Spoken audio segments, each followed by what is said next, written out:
ni America na maka ni biem ni masisu pise abusuafo ensama mo kafa kwala no huni nyina enya nokre when the show onye depressed enti dia na be ma kwala no waye depressed say waye depression say or depression say on o take drug eya wo ba enka wo be ye ni sa empanimfo se anka wo dan a wo se kwan ne etene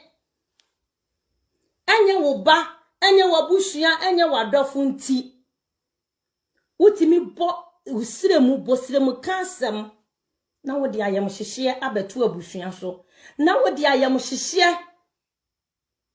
ade aba abeto adofo so ene obi timi frame na asama o kan utimi hunu se na kuma dejam adan a ya se ya se Wendy Shay or drugs abusuafo anwumrei me baya masem tie na mde ebaye anu nkyira sa akola no ye depressed oni bibia ya oni na mu wiase anaso oni na mo Ghana anaso oni na maburokyire ha na ni daso nyina sa na me kukuru no de ne beto o my Ghana mu se omra metna Ghana na depressed mechiri no akola no ono ontisa mene me manyina abrochire ha ne yete na oko school ankasa asua ne nwoma wieye na oko school nyina no osan ye ne music career no so ka ho enti sane woko ni school wieye a eye ne pese obeto nwumia na mede ne call my Ghana mu obi oni mi wo Ghana bia ni mu se me ba Wendy ama Ghana da omrekwa na me nka ne ho sometimes aya na me tini ankrofo bi ka na kire se entro ni sa kohwisam asabi aya na binum di no aya na menti ase mi akasa na me so many times biara me kai se 3 years ago I went nkwa free akọ Ghana o si mama ene de enani da me kọ Ghana won ka me ho na me se abna se wanyini me ne won de call ye na makosan wo contract awie na me de abeto ha enti wo ho kwan se ukọ because minim se ba bia me de wa hye no wo yo okay na ma hwe wo nuanom nso aka obetimi bo ni sire mu ka se na Wendy Shay kura na jama na me so de da abontene efie we ya mitimu emu na me ne me manyina na yete mia na me so ne nsa e de ne call my Ghana mu ansa na wo kwakọ hye na dwuma se enti edie na ya nipa bebre mu kansa mu bebre oye depressed say pressure be na won so ono oni pressure o Wendy Shay any pressure baku say Wendy Shay oni pressure na ebia obia woni minimum abushia no ana ebia wo betina ho na waka ne ye wo de keke say ye jai no say ebia ono a wanyini nti ompe ne bon a enkyira se oni hwefo ananse woni na musa akwa dabi mia na mede ne ba o my Ghana mu efi se na ye mani so ade ehunu ni se sa akola no wa benchia nimude e wo hade a ma memfa ne mra ye mamu na ono ankasa o mahua se ne Ghana ya mamre ne ya mane etie na afede ya sori a ye Ghana fo a ye ti abrochire a we are just struggling our Europe say ye abrofo no empa ye ntutum asem akola ni free Europe emra ne die mu nso a mo ankasa Ghana fo musu ebinom sabe omusu no omubanya wo mu yi kira akola no chen mposi wo kromo hanom a broni mpo edi nani broni mpo de odi akola ni a sabe odi mrato ho na ye Ghana fo de yakasi ye di obi ani a kire se pa mame panyini papa panyini obetimi tro Facebook na danfo pa ne me no atro nsemfo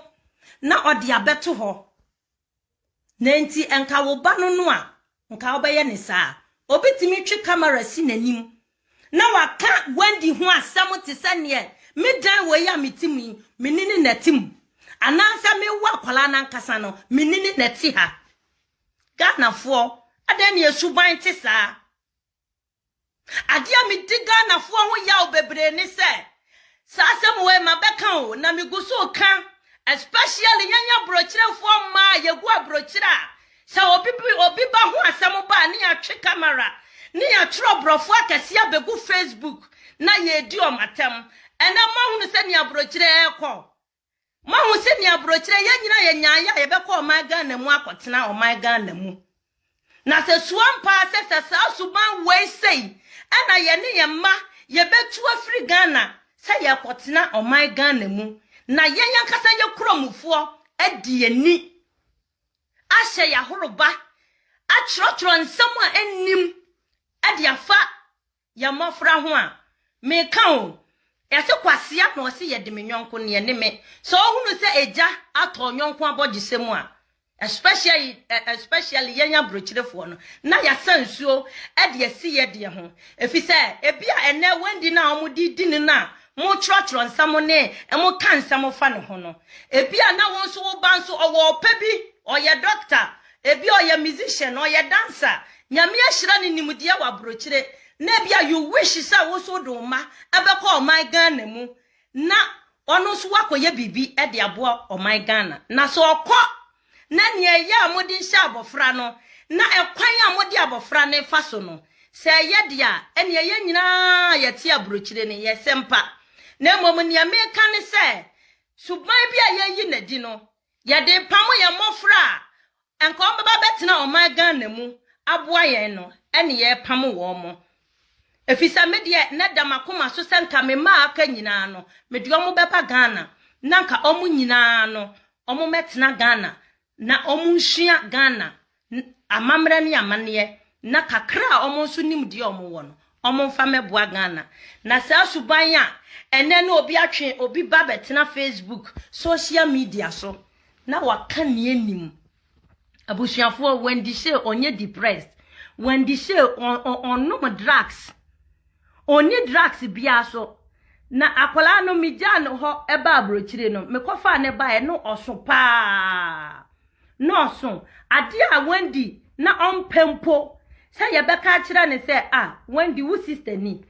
na waso sumu because na ni mu odu no wo form pa me de ne ba ha kura metim sugar to fo nyira hunu say ne Wendy tie no ya akwala ni mu odu ne to do so bebre me na oni me ehye jeans baako size 42 44 na Wendy ehye me jeans obeduru krom hanum sei no brofo ni so ni mu so omo besere no omo sere me ba na afa na me ba ne mpeso obeko school mpo mia na me kasa kire na me die ne de oya me se ohu ofe memfi wo ohu ofe memfi wo mo abrofo ni di na ne so sere ne sa so na kola na try ye mani ba me ho so no na wafon aye sei watwe aye kitikiti na me sei abna wo so atidodo we de eye enti enetam bia ne so timitia me anma me ya na ka kire ne sei eye babi a watwe na eye mantwi biom nenti amaga na mu de se obi so ti a munim se bia yare kitua bi na bo no sanso eye brew sanso de anyo na mo ankasa makukuru masam na mo de ato ne so na mo de masam mankasa ma formulate masam na mo de ato ne so eye sanya me di yenra ya ton juice plus edra me ton nyina na me to se me no se me so beti na me mpom dine obi obehu me bia o si mama she wo so ati o me si an product a me ton no ebi na me nom enti ama me so ati product ne boa abodin na so me ton na manom sane ebe ya metimi aye healthy na so obi so ti ho na se obo ni nipadua ho ban sane ebe ya na so beti a Ghana fo mo so se oye depressed na depression no oye depressed se enwom na oto no na ye buru no wo ho abrochire ni akola ho na ebe buru no ho na ebe tete no sabe ne maame ni nuanum nyina obi independent won so abusuafo obi independent won so nti eba ne sem okoye depressed eba ne sen na mo ka asem ya sei ema nipa obitimi frawo na ne homete because wate ana wahunu wo social media say yes akola no owo drugs ne homete me maame no me papa no amotie me enukure bia ni asemu bia ye rotate around ni nyina mu enukure bia say enim ni omo ka no eye bosire mu ka enkrofo na omadia na pampan asu o mutiri